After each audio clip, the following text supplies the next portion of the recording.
دو چیزیں بڑی اہم ہے، اللہ کا ڈر اور اللہ کا در۔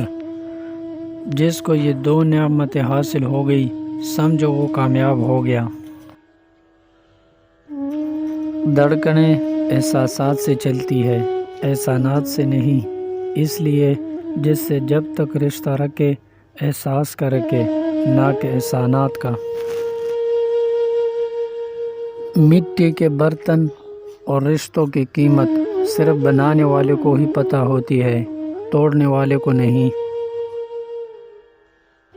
غلط ہو کر خود کو صحیح ثابت کرنا اتنا مشکل نہیں جتنا صحیح ہو کر خود کو صحیح ثابت کرنا ہے۔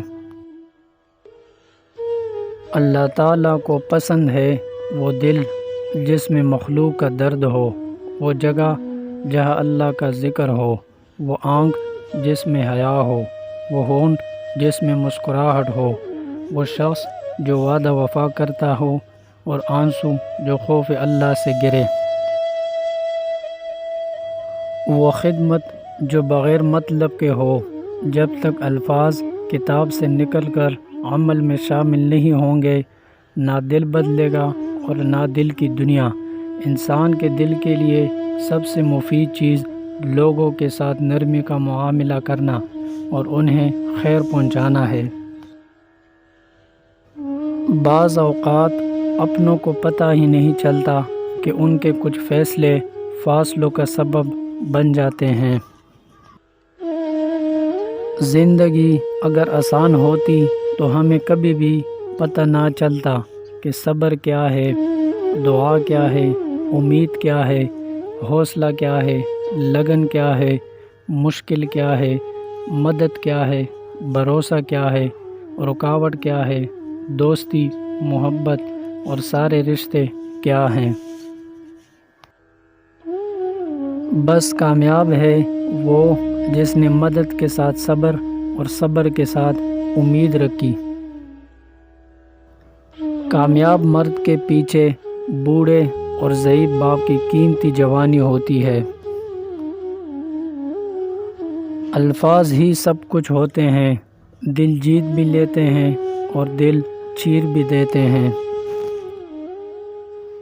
برداشت بزدلی نہیں بلکہ زندگی کا ایک اہم اصول ہے۔ جس دل میں قوت برداشت ہو وہ کبھی ہار نہیں سکتا۔ زندگی میں ہمیشہ دو بات یاد رکھنا، جب غصہ آئے تب کوئی فیصلہ مت کرنا، جب خوش ہو تب کوئی وعدہ مت کرنا۔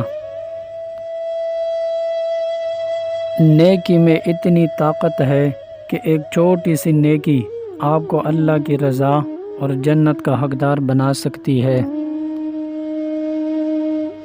اللہ کو بہت پسند ہے دولت مند کی عاجزی، جوانی کی عبادت اور گنہگار کی توبہ۔ کسی کی بد اخلاقی سے دل برداشت ہو کر اپنے اخلاق کو نہیں گرانا چاہیے، کیونکہ یہ بزدلی اور کمظرفی کی علامت ہے۔ اخلاق کی دولت کو حاصل کرنے والا کبھی مفلس نہیں ہوتا۔ زندگی بہت مختصر ہے، اسے اپنوں کے ساتھ ہنسی خوشی اور ایک دوسرے کے غم بانٹنے میں گزارے۔ یاد رہے کہ انسان کی زندگی کا کچھ بھروسہ نہیں، کب کس پل اور آخری سانس لیتے ہوئے اس دنیا سے رخصت ہو جائے۔